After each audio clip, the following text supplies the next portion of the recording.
오늘 보실 하나님 말씀 사사기입니다. 계속해서 사사기 4장 1절로부터 10절까지 말씀.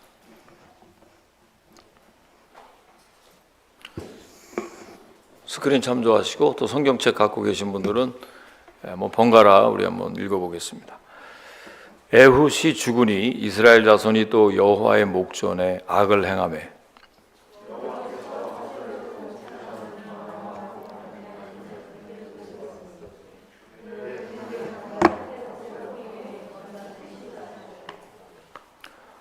아빈 왕은 철병거 900대가 있어 20년 동안 이스라엘 자손을 심히 학대했으므로 이스라엘 자손이 여호와께 부르짖었더라.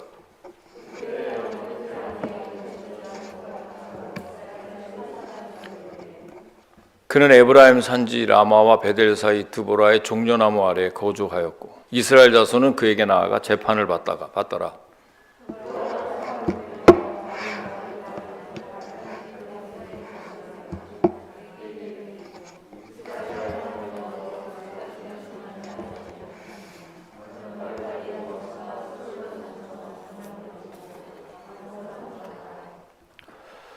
내가 야빈의 군대 장관 시스라와 그의 병거들과 그의 무리를 기손강으로 이끌어 내게 이르게 하고 그를 내 손에 넘겨주리라 하셨느니라.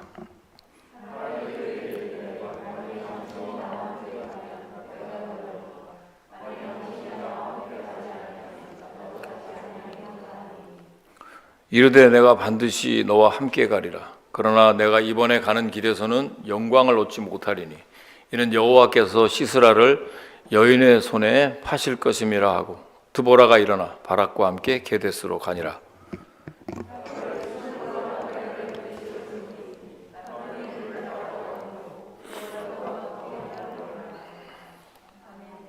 아멘.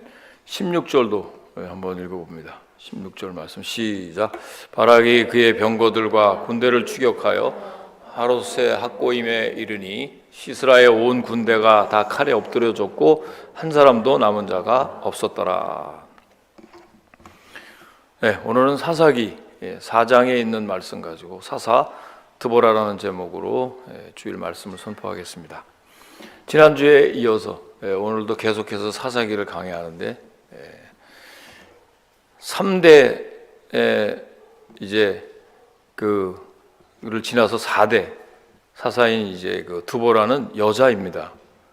여자 사사인데 지난주에 우리가 말씀을 했던 것처럼 에훗, 온니엘 다음에 에훗 다음에 삼갈, 그 다음에 이제 드보라인데 삼갈에 대해서는 뭐 너무 짧게 나와 있기 때문에 하지 않았는데 이 사사로 하나님께로부터 부름받은 자들은 다 하나같이 뭐라 그랬어요? 온전한 사람이 아니었단 말이에요. 꼭 마치 질그릇같이 다 무명한 사람들이에요. 하나님 보시기에 그렇게 대단한 인물들이 아니었단 말이에요. 지난주에도 말씀드렸듯이 이 왼손잡이였던 에훗은 오른손을 못 쓰는 장애인이라고 얘기했습니다. 그리고 오늘 이 드보라의 이야기도 이 여자 사사가 당시에 뭐 여자들을 어떻게 보았는지 우리가 뭐 얼마든지 성경에서 알 수가 있습니다. 자, 에훗이 사사로 있었던 시대가 이제 지났습니다. 그리고 또다시 이스라엘은 지금 하나님 앞에서 악을 행했는데 오늘 우리가 읽은 본문에서 또 한 번의 범죄와 구원의 사이클을 볼 수 있습니다. 이스라엘의 역사는 한마디로 죄악의 역사입니다. 그 이스라엘 사람들이 좀 이렇게 다른 민족보다 좀 죄가 많은 거 아니야? 아니면 질이 좀 떨어지는 거 아니야? 혹시 생각하는 분이 있을지 모르겠습니다. 이스라엘은 계속 죄를 지니까. 그런데 결코 그것이 아닙니다. 오늘 우리들의 모습일 수 있고 우리의 현실일 수 있습니다. 이스라엘 민족만 그런 것이 아니에요.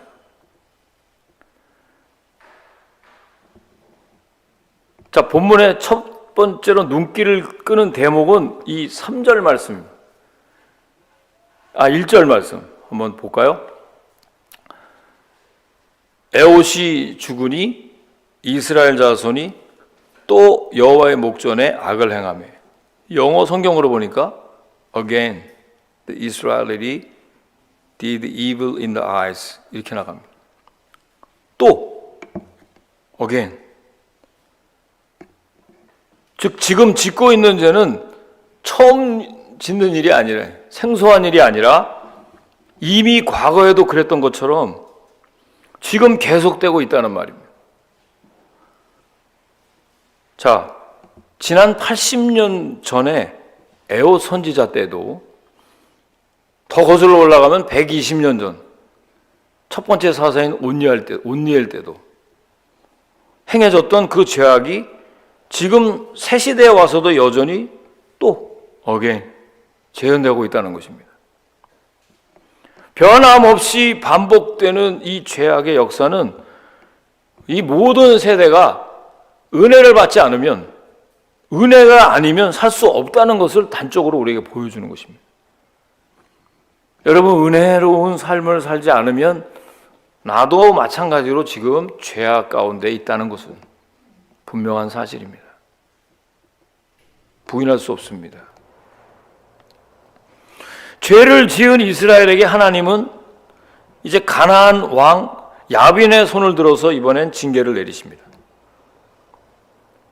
이 야빈의 압제 아래 고통당하던 이스라엘 백성들을 위해 또 하나님께서 여자 선지자인 드보라를 부르셨어요. 큰 어려움에 봉착한 이스라엘을 위하여 이 드보라가 자기의 동료인 바락에게 도움을 요청해서 이 야빈 왕과의 이 군사적인 전쟁을 치르기 위해서 바락에게 도움을 요청합니다. 그리고는 바락이 소집한 그 10,000명의 군대와 함께 올라가서 결국 대적을 무찌르고 승리한다는 내용이 바로 사사 드보라의 4장의 전체 내용입니다. 자, 하나님께서 세우신 이 최초의 여자 사사 드보라를 통해서, 또 그 드보라 시대를 통해서 우리에게 주시는 하나님의 귀한 교훈의 말씀, 오늘도 흐트러 듣지 않고 나에게 주시는 말씀으로 받고 새로워지시기를 주의 이름으로 간절히 축원을 드립니다. 자, 첫째, 이스라엘 백성은 가나안 왕인 야빈으로부터 20년 동안이나 학대를 받았습니다. 자, 함께 3절 말씀 또 읽어봅니다. 3절 말씀 시작. 야빈 왕은 철병거 900대가 있어 20년 동안 이스라엘 자손을 심히 학대했으므로. 자, 20년 동안. 자, 왜 이렇게 어려움이 찾아왔을까요? 그들은 과거에 징계와 구원의 은혜를 잊어버렸기 때문입니다. 태평성대가 오니까 거기에 너무 심취하고 거기에 푹 젖어 있으면 잊어버리게 돼요. 여러분, 그렇지 않습니까? 우리가 지금 항상, 내가 예전에 하나님께 은혜 받았던 때가 언제입니까? 뭐 우리 신일교회에서는 뭐 매주 은혜 받고, 또 여러분도 큐티하면서도 뭐 크고 작은 은혜를 받고 있는 건 사실입니다만은, 정말 내가 성령에 충만하고 정말 성령으로 세례를 받았던 것이 너무 오래되지 않았나 하는 생각 다들 할 겁니다. 내가 이러지 않았는데 예전에. 잊어버렸기 때문에. 그들은 과거의 징계와 구원의 은혜를 망각했기 때문입니다. 과거에 2번씩 죄로 인한 재앙을 확실하게 했는데 태평성대를 보내면서 이를 완전히 잊어버렸단 말이에요. 결국 가나안의 20년 동안의 지배는 하나님의 징계를 의미합니다.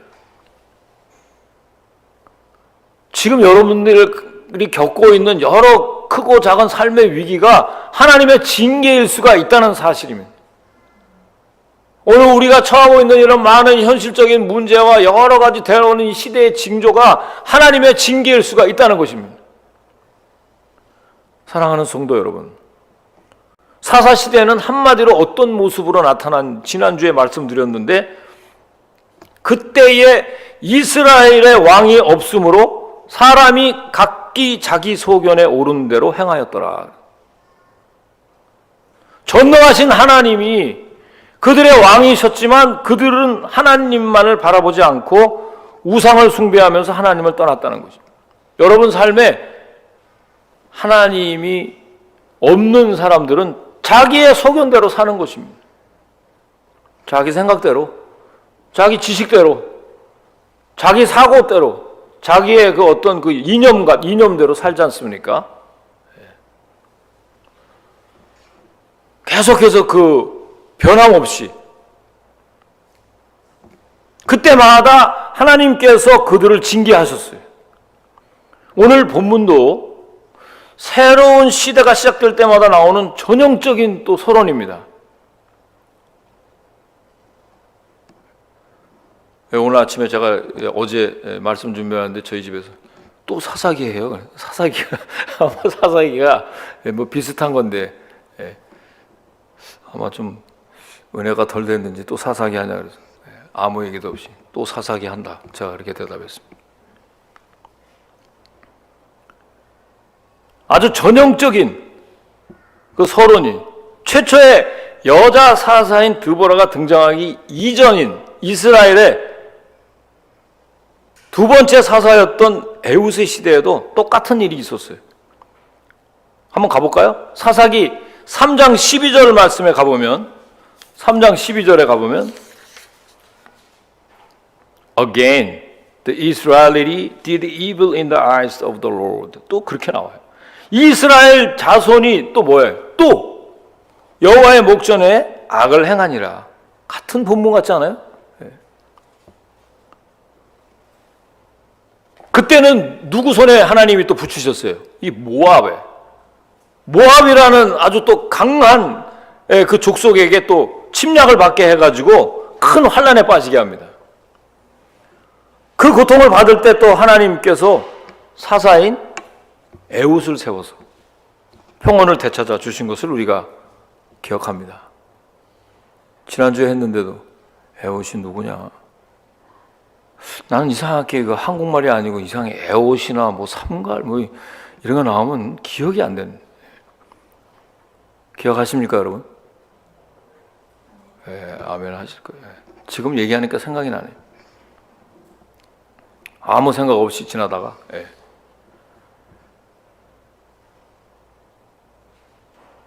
그날에 모압이 이스라엘 수하에 굴복함에 그 땅이 80년 동안 평온하였더라. 사사기 3장 30절 말씀.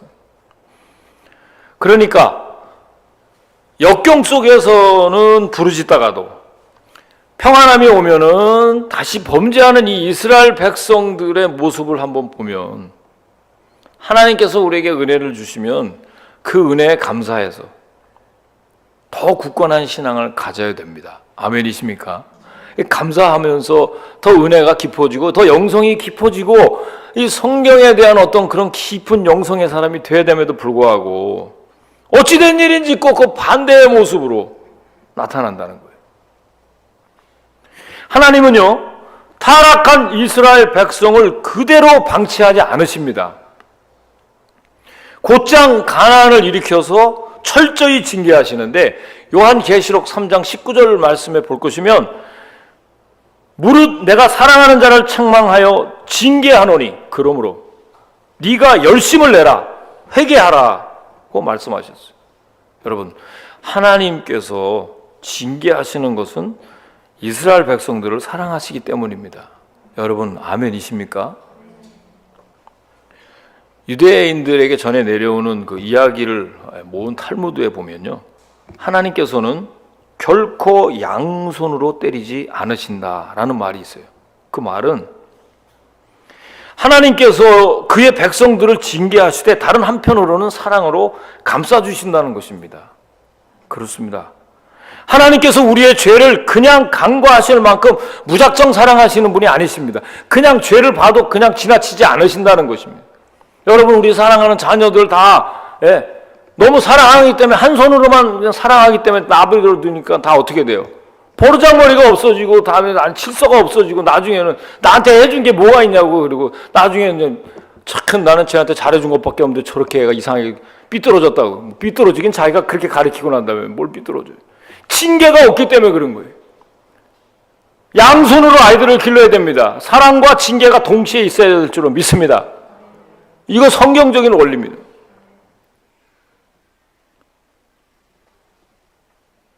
왜냐하면 하나님은 공의로우신 분이기 때문에 그렇습니다.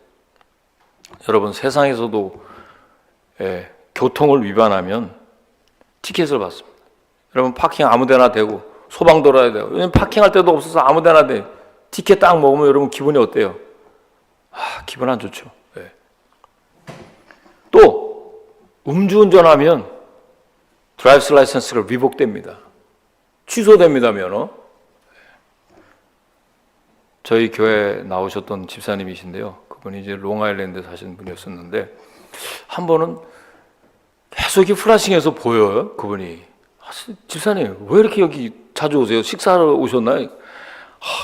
목사님, 사실은 내가 음주운전에 걸렸는데 이거 교육받으러 이거 계속 이거 학원에도 와야 되고 또 거기도 갔다 와야 되고 뭘 계속 음주운전에 걸려서 면허증은 취소된 건 타주 거를 가서 받아서 됐는데 이 교육은 빼주지가 않아. 너무나 힘들어서 다음엔 다시는 먹지 않겠다.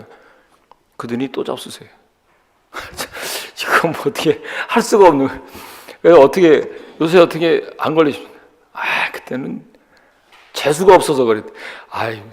집사님, 재수가 뭐예요? 하나님을 믿는 사람들이 우연히 없어요. 이번 기회에 아예 그냥 술을 끊으시든가.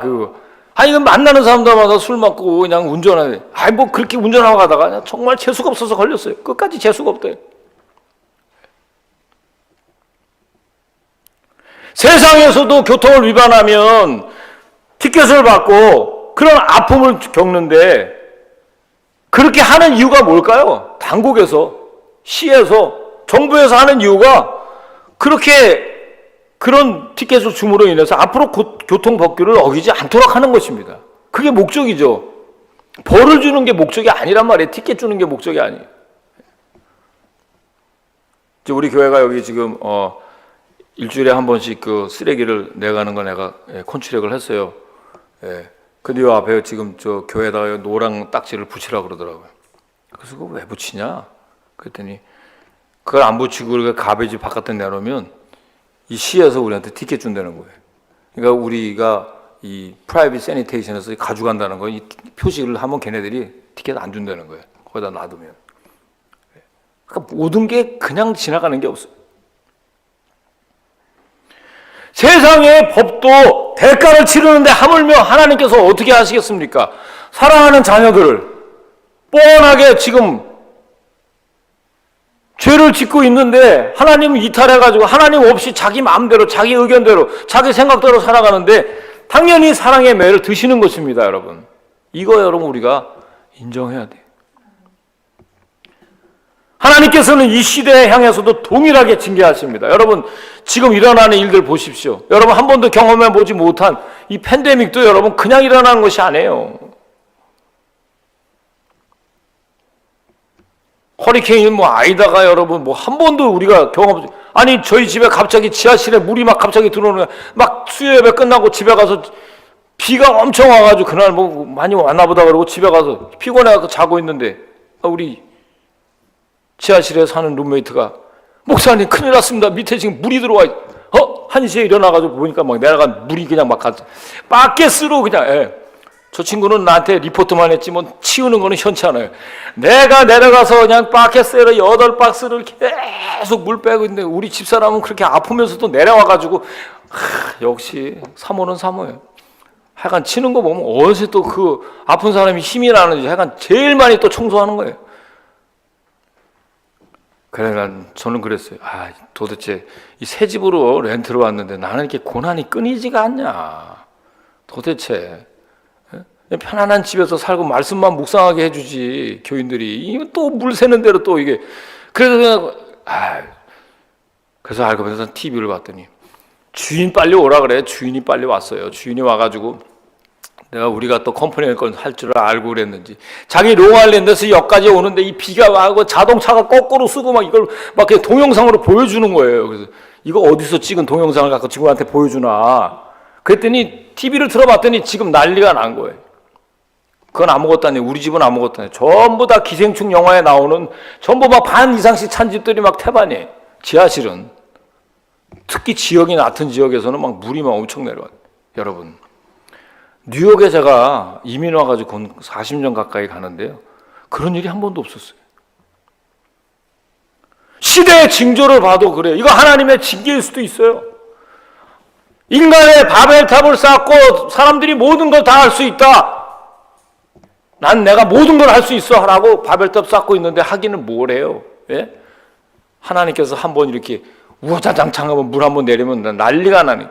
그 다음날 사고 타고 내가 이렇게 학원 이렇게 딜리버리 해주려고 갔더니 갑자기 차들이 삐뚤 막 그냥 옆에 쫙 날려 있어요. 그래서 쟤네들 뭐 차들을 갖다가 저기다가 갖다 놨지. 오늘 이렇게 널려져 있지. 아, 그렇구나. 어저께 이게 물이 차가지고 자기네 그 자동차에 물이 막 들어오니까 거기서 물 더 안 차게 엔진에 물 안 들어오기 위해서 전부 다가 그 지금 사고원이 크리브 익스프레스니 옆으로 다 나가갖고 차를 세워놓고 다 집에 간 거예요. 전쟁도 그래요. 미국이 수십 조를 투입하고 20년 동안 september 11 때문에 저 아프가니스탄 가가지고 거기 군대를 동원하고 뭐 테러를 뭐 진압한다고 한 몇십 조를 갖다 거기다 무기를 갖다 던졌는데도 지금 철수하지 않았어요? 사람이 마음으로 무엇을 계획할지라도 그 걸음을 옮기시는 분 하나님이신 줄로 믿습니다. 사람의 힘으로 안 됩니다, 여러분. 미국같이 그렇게 강력한 나라가 뭐 다 감당할 것 같죠? 안 됩니다, 여러분. 지구 뭐 이거 뭐 우리가 다 알고 뭐 알아서 다 하고 뭐 자원들 자기가 개발해서 뭐 다 뭐 축복받고 이 땅에 뭐 진짜 유토피아를 완성할 것 같지만 안 됩니다. 믿음의 눈으로 보고 성경적인 눈으로 보면 바로 종말이 가까워왔다는 것을 너무나 알 수 있습니다. 가나안의 20년 지배는 바로 하나님의 징계였다는 사실을 분명히 우리가 알아야 되고요. 자, 두 번째, 20년이라는 긴 세월 동안 고통 속에서 살아야 했던 이 이스라엘의 백성의 모습을 한번 상상해 보십시오. 다 함께 3절 하반절 한번 읽어봅니다. 자, 시작. 여호와 이스라엘의 자손이 여호와께 부르짖었더라 그랬어요. 4장 3절에 하반절 우리가 읽는다. 얼마나 괴로웠겠습니까, 여러분? 여러분, 그 철병거라는 게 장난이 아닙니다. 요즘으로 얘기하면 그 철병거 900대는요, 핵무기하고 완전히 미사일을 장착한 나라나 마찬가지입니다. 이쪽에 이스라엘 사람들이 볼 때는. 지금 우리는 코비드-19이 팬데믹, 채 2년도 지금 되지 않았는데 얼마나 불편한지 몰라요. 저는 진짜 갈수록 불편해요. 예. 뭐 뭐든지 살 수가 없잖아요. 뭐 모일 수도 없고. 내가 우리 교회에서 가장 이래도 교회가 하나 되는데 일익을 담당하는 이 친교를 해야 되는데 친교를 못 하니까요. 교회에서 예배 드리고 말씀 끝나고 나면 뭔가 빠진 것 같아. 뭔가 바로 우리 밥을 먹으러 가야 되는데 밥도 안 먹고. 예. 처음에는 뭐 밥도 좀 사주고 김밥도 갖고 오고 그러더니 이제는 알아서 다 가요. 예. 집에 가면은 또 뭐예요? 점심도 먹어야 되고. 또 지난주에 우리 어느 집사님은 왜 친교 안 하는지 자기 모르겠다고. 예. 배가 고파 죽겠다고 그래. 예. 그래서 나도 배고프다. 예. 집사님 나도 배고파. 애를 한 셋 정도 낳아서 그런지 배가 고프신지 배고프대. 나도 배고프다. 예. 여러분, 하루속히 친교하기를 주의 이름으로 축원합니다. 이게 사실 얼마 되지도 않았는데 이거 견디기가 어려워. 얼마나 불편해요. 이 사람들도 고통 속에서 지금 여호와께 부르짖었어요. 사사기 3장 9절 말씀에 가보니까 이스라엘 자손이 여호와께 부르짖음에 이방 족속인 모압으로부터, 이거 지난주에 한 거예요, 18년 동안 지배를 받을 때도 어떻게 했어요? 하나님께 부르짖었어요. 공통적인 특징이야. 힘들면 죽겠다고 그러는 거예요. 예. 탄식이 나오잖아요, 여러분. 누가 얘기하지 않아도 한번 제가 물어보면 집사님 좀 어떻게 지내세요? 죽지 못해서 합니다. 다 그럴 거야. 힘들어요. 어떤 분은 물질적인 문제 때문에, 어떤 분은 이 건강의 문제 때문에, 어떤 분은 또 뭐 사람들과의 관계 때문에 힘들어하는 분들이 맨투성이에요. 말을 안 해서 그렇지. 평안하십니까, 여러분? 평안하십니까 여러분? 아닐 거예요. 어떤 문제가 다 있어요. 그때 여호와께 부르짖었단 말이에요. 오늘 본문에도 그래요. 자, 이렇게 이스라엘 백성들이 하나님께 부르짖었을 수 있었던 이유가 뭘까요? 그거는요, 위기 가운데 벗어날 수 있는 유일한 방법이 하나님께 있다는 것을 깨달았기 때문입니다. 여러분, 지금 겪고 있는 여러분의 문제의 해결은요, 하나님께 있음을 아시기를 주의 이름으로 부탁합니다. 아멘, 아멘. 하나님께로부터만 해결받을 수 있는 거예요. 자신의 잘못을 깨닫고 하나님의 향해 돌이키는 것이 회개입니다. 여러분, 초대교인들 모습을 한번 보십시오. 요즘엔 사도행전 우리가 큐티도 하고 하는데, 사도행전 2장 27절 말씀에 보니까 그들이 이 말을 듣고 마음에 찔려 베드로와 다른 사도들에게 물어 이르되, 형제들아, 우리가 어찌할꼬 하거늘. 그들은 베드로가 전하는 말씀을 듣고 나서 회개했습니다. 여러분, 제가 인간적인 말로 여러분에게 전하는 것이 아닙니다. 오늘도 하나님의 말씀을 듣는 이 설교 말씀을 통해서 여러분, 규모 없는 여러분 안에 있는 것들이 회개하는, 변화되는 역사가 있길 주의 이름으로 축원합니다. 하나님은 이렇게 사람을 통해서 역사하시는 거예요. 주의 종을 통해서. 여자 선지자인 드보라를 통해서 하나님께서 그 강력한 야빈 왕의 그 군대를 무찌르려고 하는 것 마찬가지.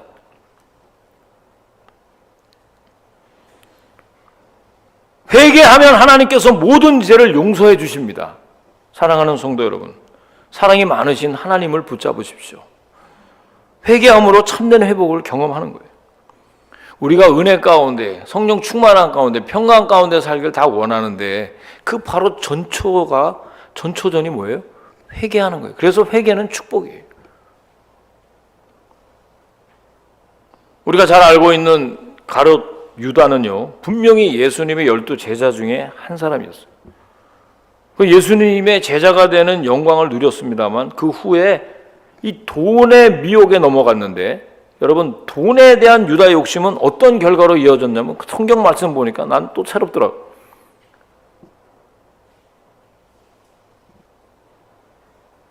누가복음 22장 3절 말씀에 보면 12 중에 하나인 가롯인이라고 부르는 유다에게 사탄이 들어가니, 그의 마음 가운데 사탄이 들어가요. 그래서 유다는요, 예수님을 언제 팔아 넘길지에 대한 생각만으로 가득 차 있어요. 여러분들이 지금 생각에 뭔가에 그냥 그 필이 받아 거기에 계속 그것에 집중하는 것이 하나님의 일이 아니라면 여러분 돌이키셔야 됩니다. 언제 팔아 넘길지에만 그냥 거기만 집중하는 거예요. 그 사실을 미리 아셨던 예수님께서 제자들과 함께 만찬을 나눌 때 유다에게 미리 경고를 주십니다. 대답하여 이르시되, 나와 함께 그릇에 손을 넣는 그가 나를 팔리라. 자, 예수님께서 유다에게 왜 이런 경고를 하셨을까요? 그거는요, 돌이켜 회개하라는 기회를 주신 거예요. 근데 유다가 잘못한 건 사실이지만 예수님은 그가 회개할 수 있는 기회를 주셨단 말이에요. 그럼에도 유다는 그 기회를 놓쳤어요. 그 결과 유다가 어떻게 됩니까? 저는 이 말씀 잘 안 읽다가 사도행전 우리가 1장 18절 말씀에 가니까 이거 새삼스럽더라고요. 몸이 곤두박질하여 배가 터져 창자가 다 흘러나온지라 비참한 말로를 맞게 됩니다. 사랑하는 성도 여러분, 우리가 여기서 깊이 생각해야 할 것이 있습니다. 회개의 기회를 하나님께서 주실 때 그것을 참 잡는 것이 중요합니다. 말씀을 통해서 여러분 찔림 받을 때가 있어요. 그럴 때 그냥 지나가면 안 돼요. 그 찔림을 그대로, 베드로의 모습을 보면 3번씩이나 예수님을 부인했어요. 사람들은 다 부절한전합니다. 우리도 잘못하고 죄를 짓고 이스라엘 백성과 똑같은 모습으로 그럴 수 있어요. 문제는 우리가 회개할 때 베드로가 회개한 다음에 성령 받고 어떻게 됐어요? 복음을 증거하는 놀라운 수제자가 되지 않았어요? 베드로같이 그렇게 형편없는 사람들도.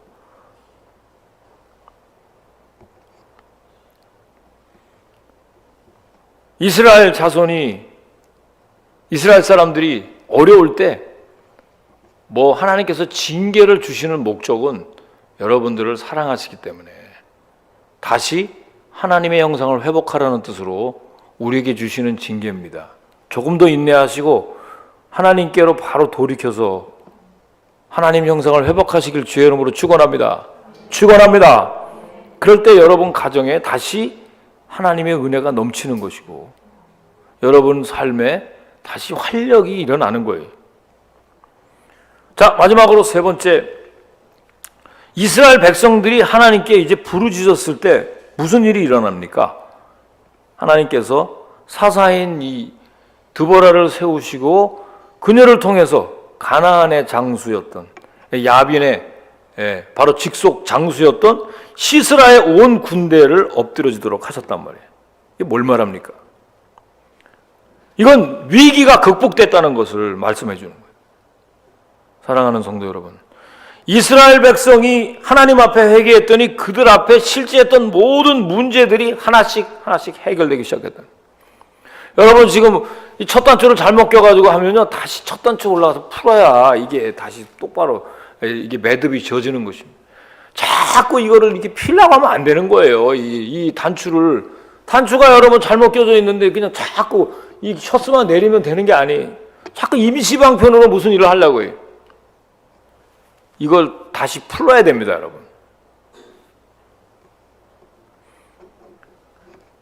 하나씩 문제가 해결되기 시작했고 하나님께서 택하여 세운 드보라의 모습을 보면 14절에 가니까 이번에 좀 14절을 좀 넘어가 봅니다.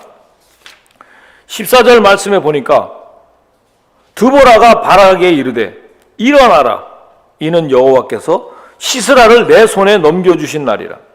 여호와께서 너의 앞서 나가지 아니하시느냐 하는지라. 이에 바락이 10,000명을 거느리고 다볼산에서 내려가니. 그러니까 드보라는요, 하나님께서 승리의 축복을 주실 것을 미리 확신하고 있었단 말이에요. 그래서 하나님께서 좀 부족하지만 에훗을 사용하시고 이렇게 여자인 사사 이 드보라를 이렇게 쓰시는 이유, 여러분 우리 교회가 여러 가지 환경이 어렵고 나는 여자고 나는 지금 이게 지금 물질도 별로 없고 건강도 안 좋고 이거 다 하나님 앞에 이유가 안 됩니다. 그래야 여러분이 믿음으로 하나님을 섬기는 거예요. 여러분이 좀 괜찮죠? 이 교만한 것밖에 안 보입니다. 여러분이 뭐가 다 잘 돼 봐봐. 예. 죄 앞에서도 막 교만해져요. 예. 목사님 이렇게 해라 저렇게 해라. 그 사사기 계속 강의할랍니까? 이런데. 예? 말씀도 자기가 듣기 싫다 이거야. 그걸 왜 그런 걸로 사사 강의하냐고. 예. 그 나중에 그것도 듣기 싫어해요. 그래갖고 이제 아예 안 나와. 그 골라서 먹어, 골라서. 예.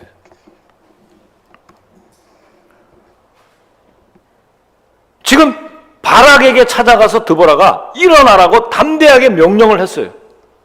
이 드보라의 확신대로 하나님께서는 적장 시스라를 바락의 손에 넘겨주셨고 이스라엘 군대의 선봉장이 되어서 친히 싸워주십니다. 여러분, 내가 늘 여러분에게 강조하는 거지. 여러분이 문제나 그 위기나 해결하지 못하는 문제는 하나님이 싸워주셔야 이길 줄로 믿습니다. 생각하지도 않은 일 다 풀어지는 거예요. 하나님이 해결해 주시는. 전쟁의 결과가 어떻게 됐느냐 말이에요. 시스라의 온 군대가 다 칼에 엎드려졌고, 자 오늘 16절 한번 다 함께 읽어봅니다. 16절 시작. 시스라의 온 군대가 다 칼에 엎드려졌고 한 사람도 남은 자가 없었더라. 그래서 두말할 필요도 없이 이스라엘 백성이 대승리였단 말이에요. 여러분, 말씀에는 분명히 한 사람도 남는 자가 없다고 그랬는데 그럼 적장 시스라는 어떻게 됐습니까? 그가 어렵게 살아났어요. 걸어가서 도망갔는데 결국 죽습니다. 나중에 나와요. 시스라의 죽음을 통해 우리가 알 수 있는 것이 뭘까요? 하나님께 회개한 이스라엘 백성들이 모든 위기를 완전하게 극복되었다는 사실입니다. 여러분, 하나님은 이렇게 회개하는 자들에게 큰 복을 허락하십니다. 우리들의 인생을 평온하지 못하도록 만드는 것이 바로 저 여러분 앞에 매일 앞에 펼쳐진 삶의 위기입니다. 아직까지 해결하지 못한 그런 위기. 그 위기 앞에서 여러분 어떻게 하십니까? 아무리 발버둥 쳐도 내 힘으로 해결할 수 없다는 사실을 경험하지 않습니까? 여러분 힘으로 한번 발버둥 쳐보세요. 물질이 해결됩니까? 교육자. 나하고 이 교육자들 계속 내가 어렵다고 제가 옛날에 이 말씀드렸죠. 예. 경제적인 문제 항상 아킬레스예요. 교육자는 뭐 다른 사람들 같이 뭐 이런 일 저런 일 다 함께 할 수도 없고. 여러분, 우린 그리스도인들은 야빈의 철병거가 뭡니까? 우리에게 야빈의 철병거가 무슨 의미가 있을까요? 하나님 말씀에 대한 신뢰인데요. 우리가 딱 장애물을 만났을 때 우선 해야 할 일은 드보라처럼 하나님 말씀에 대한 믿음과 신뢰입니다. 만약 하나님 말씀 대신에 상황만 자꾸 보면 저 철병거 우리는 도저히 안 돼. 이건 무슨 계속 우린 그 상황만 봐요. 지금 현재 내 상황이 이러다가 내 죽겠는데 이거 뭐 저축 이거 렌트비 내고 뭐 이러다가 이렇게 살다 난 죽을 거야. 뭔가 이게 해결의 기미가 안 보여요. 그럼 여러분 이 CEO들이나 이런 사람들은 해결의 기미가 보여서 CEO가 된 줄 아세요? 그분들도 마찬가지예요. 앞에 해결의 기미가 안 보였지만 그걸 극복하고 뚫고 나가서 큰 CEO가 되고 큰 부자가 되고 거상이 되는 줄로 믿습니다. 다 마찬가지. 여러분 앞에 크고 작은 문제들을 장애물들 다 만난단 말이에요. 우선 그럼 그 장애물을 만났을 때 드보라처럼 하나님 말씀에 대한 신뢰를 보여야 되지만 만약에 하나님 말씀 대신에 상황만 자꾸 보면 인생의 철병거에 그냥 압도당하는 거예요. 여러분 지금 전부 다 눌려 있잖아요. 나는 안 돼. 난 끝났어. 내 나이에 나 이제 몸도 힘들어. 무슨 비전이 있어요? 맨날 은퇴하고 난 다음에 여러분 30세 때 굶어 죽을까 봐 걱정을 그렇게 하십니까? 그게 비전이고 그게 꿈입니까? 과거에 가나안을 정탐했던 이스라엘 정탐꾼들은 하나님께서 이미 가나안을 너희 손에 붙여주시겠다는 것을 듣고 알았는데도 불구하고 자신들을 뭐라 그랬어요? 메뚜기 같다 그랬어요. 한탄을 해요. 한탄. 메뚜기 같다고. 사람들은 눈에 보이지 않는 하나님의 약속보다 지금 눈앞에 딱 보이는 것에 전부 현혹되기 때문에 전부 거기에 눌려있어요. 집사님, 권사님, 목사님들 할 것 없이 전부 거기에 우리가 다 함몰돼 있어요. 그래서 여러분 지금 메뚜기 같은 지금 모습으로 여기 나와 있지 않습니까? 메뚜기입니까 여러분 정말? 오늘 우리 눈에 들어오는 현 시대의 상황은 어떻습니까? 정말 어둡고 혼란스럽습니다. 한치 앞을 알 수가 없어요. 팬데믹 내가 말씀드렸죠? 이거 허리케인 아이다?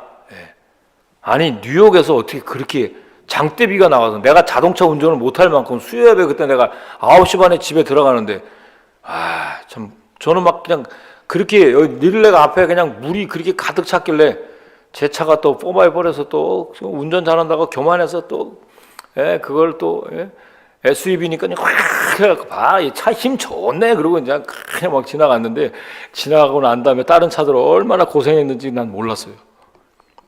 그렇게 장대비가 쏟아지는 거예요. 사람은요 조금만 이 지구가 여러분 지각판도 이 아시아 환태평양 조성대가 지각판이 여러분 흔들리면은 해일이 일어나고요. 지진이 일어나고 난리가 납니다, 여러분. 그리고 지금 지구 온난화 때문에 지금 막 이상해지지 않습니까? 시대 징조를 보십시오. 한치 앞을 여러분 알 수 없어요. 그럼 어떻게 해야 될까요? 방법은 그렇게 복잡하지 않습니다. 의외로 간단합니다. 그 위기를 극복할 수 있는 하나님께 나오면 되는 것입니다. 아멘, 아멘. 자, 우리 한번 옆에 보면서 하나님께 나아갑시다. 하나님께 나오면 돼요. 예. 우리들이 저지른 죄를 하나님께 회개하고 용서를 구해야 되고요. 긍휼이 많으신 하나님께서는 결코 회개하는 자녀들을 내치시지 않습니다. 절대로. 이거 알아야 돼요. 반드시 용서해 주시고 위기를 극복할 수 있는 해결책까지도 주십니다. 자, 그러면 하나님 한 분만으로 우리를 구원하실 수 있는 분임을 여러분 기억하셔서 승리를 경험한 사사들의 공통적인 특징인 그 모습이 뭐라 그랬죠? 하나님 말씀에 대한 신뢰입니다. 말씀을 믿으십시오. 여러분 앞에 축복을 주시는 우리 하나님은 여러분이 풍성한 삶을 살기를 원하시지 도둑이 오는 것은 도적질하고 죽이고 멸망시키려는 것뿐이지만 우리 주님이 오신 것은 여러분의 삶이 형통해지고 풍성한 삶을 살기를 원하시는 줄로 믿습니다. 우리들 앞에 놓여있는 위기 앞에서 내가 해야 될 일이 바로 뭘까요? 하나님을 신뢰하는 겁니다. 아멘. 하나님을 믿는 믿음으로 드보라를 위기 가운데 세우신 것처럼 여러분 정말 무명한 자 같고 내가 약한 자, 정말 내가 보기에도 그렇게 대단한 인물이 아니라는 것 주님이 너무나 잘 아십니다. 하지만 여러분들이 믿음만 가지고 하나님께 나아가면 오히려 여러분들의 그 믿음을 귀하게 보시고 하나님께서 놀라운 기적을 베푸시고 우리 교회를 통해서도 혼란스러운 우리 이민자들에게 하나님의 말씀으로 평강을 넘치게 해 주실 줄로 확신합니다. 기도하시겠습니다. 고마우신 아버지 하나님, 위기를 축복의 기회로 반전시키는 것은 바로 하나님 앞에 나올 때 가능한 줄로 믿습니다.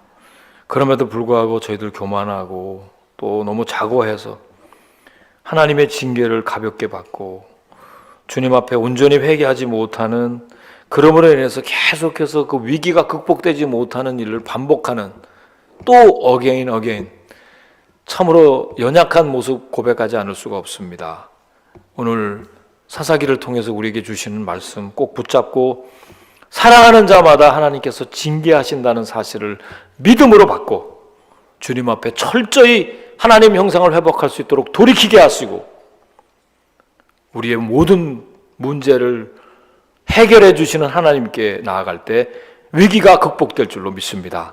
하나님, 한 주간 승리할 뿐만 아니라 이 가을에 주님께서 우리에게 부여하신 그 놀라운 평강을 계속해서 유지해 나가는 깊은 영성의 사람, 깊은 하나님의 사람, 우리 신일교회 교우들 될 수 있도록 축복하여 주시옵소서.